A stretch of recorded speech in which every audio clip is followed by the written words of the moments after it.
Hey there, it's Rachel from All About the House. So in this video, I'm just going to give you some ideas on how I use highlighters to plan my week.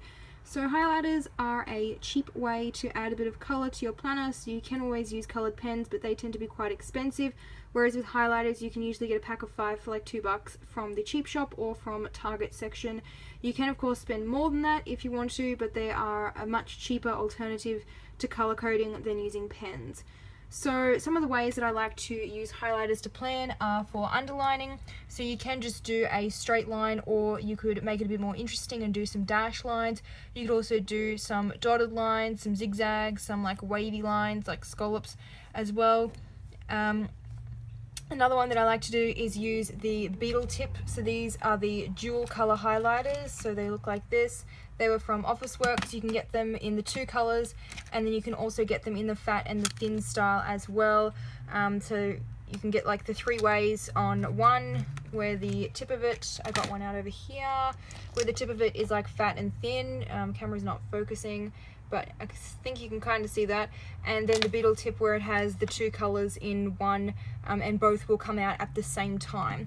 So that was those ones there. And then there's the double underlining, so you can just do like you normally would with the fat end of it, like a normal highlighter, and then where you just use the little point of it will make a thinner line underneath.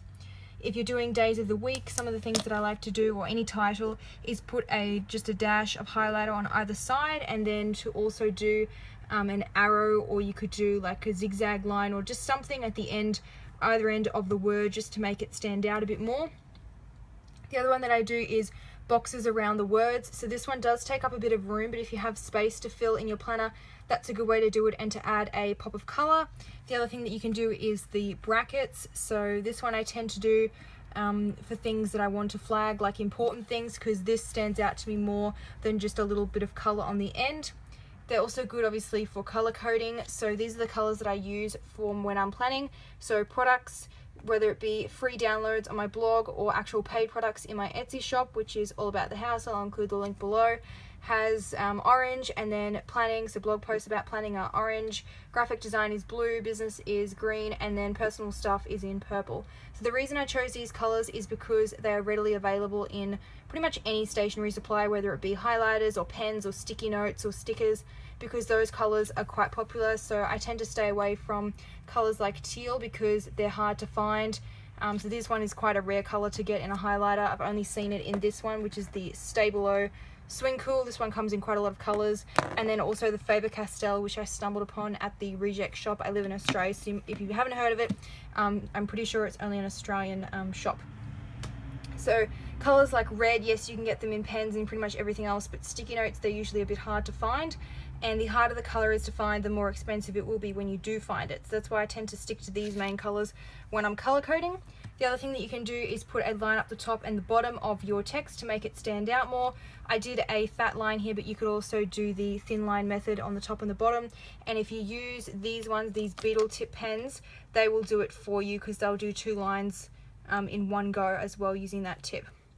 The other thing I do is dividing the page, which I think a lot of people do, but instead of just a boring straight line, there's a couple of other things that you can do. You could do some vertical lines, some diagonal, some zigzags, some dots, so like spaced out, especially if your highlighter is running low on ink. That's a good way to make it last a bit longer, even though highlighters are really cheap anyway.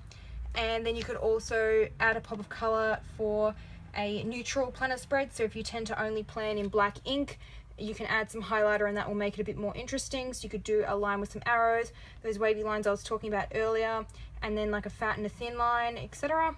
So that's pretty much the same, the main ways that I use highlighters for planning. If you have any other suggestions or ways that you use highlighters, please comment below. I am always interested in how other people use their planners and to get some more ideas. So leave me a comment below, and if you like this video, don't forget to thumbs up and make sure you subscribe to my YouTube channel. I've done a couple of other videos on color coding and highlighters, etc., and I'll include those links below, as well as the link to the free printables library on my blog. Okay, thanks for watching, bye!